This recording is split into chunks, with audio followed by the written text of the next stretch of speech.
Hello, मी आहे सुप्रिया आणि माझा आवडता विषय फेशियल यावरती आज मी माझे काही अनुभव तुमच्यासोबत शेअर करणार आहे।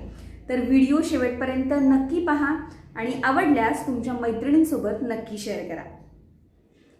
एक फेशियल किट असतं, पण त्याचा येणारा रिझल्ट हा प्रत्येकाच्या चेहऱ्यावरती वेगवेगळा असतो। असं का होतं? मला इन्स्टंट ग्लो हवाय असं जर तुम्हाला वाटत असेल तर तुम्ही जे फेशियलसाठी क्रीम वापरताय त्यामध्ये कमी जास्त प्रमाणात का असेना पण केमिकल्स असतात, किंवा ती क्रीम किंवा ते प्रोडक्ट तुमच्या स्किनमध्ये एका मशीनद्वारे पेनिट्रेट केलं जातं। तर अशामुळे तुमच्या स्किनवरती आफ्टर फेशियल येणारा रिझल्ट हा ग्लोईंग असू शकतो।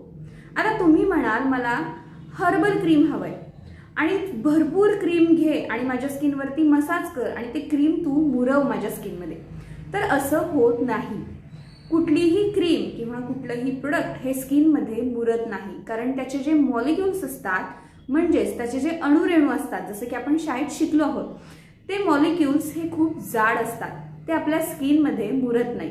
असे जर मॉलिक्युल्स आपल्या स्किनमध्ये मुरले असते तर पाणी आपल्या स्किनमध्ये मुरलं असतं आणि आपली स्किन फुगली असती। तर इन्स्टंट ग्लोच्या मागे जर तुम्ही धावत असाल तर थांबा आणि आपल्या स्किनकडे थोडंसं लक्ष द्या।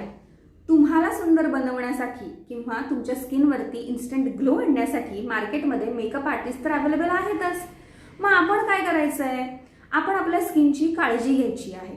आपली स्किन हेल्दी कशी राहील, आपलं एज कमी कसं दिसेल, अँटी एजिंग कसं करता येईल, स्किनवरच्या सुरकुत्या कमी कशा दिसतील, ह्या सगळ्या गोष्टींकडे आपण खूप लक्ष द्यायला हवं। आणि यासाठी आफ्टर 35 एज तुम्ही महिन्यातून 2दा तरी फेशियल केलंच पाहिजे आणि हे फेशियल करण्यासाठी तुम्ही एखाद्या तज्ञ ब्युटिशियनची निवड केली पाहिजे। तर व्हिडिओ आवडला असेल तर माझ्या चॅनलला सबस्क्राईब नक्की करा, तुमच्या मैत्रिणींबरोबर शेअर करा आणि अशाच नवीन व्हिडिओंसाठी बेल आयकॉन दाबा। So till then, bye.